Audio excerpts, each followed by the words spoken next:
তুমি কি করলে বলো?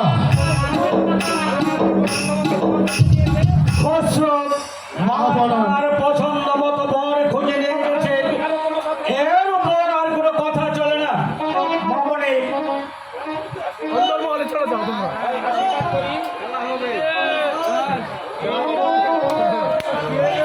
আমি তোমাদেরকে আশীর্বাদ করি, তোমরা দীর্ঘজীবী হও।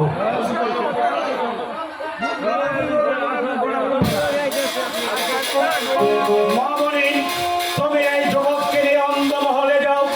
আজকের মতো এই সম্বর সভা এখানে সমাপ্ত ঘোষণা করা হলো। আমি তাই করছি।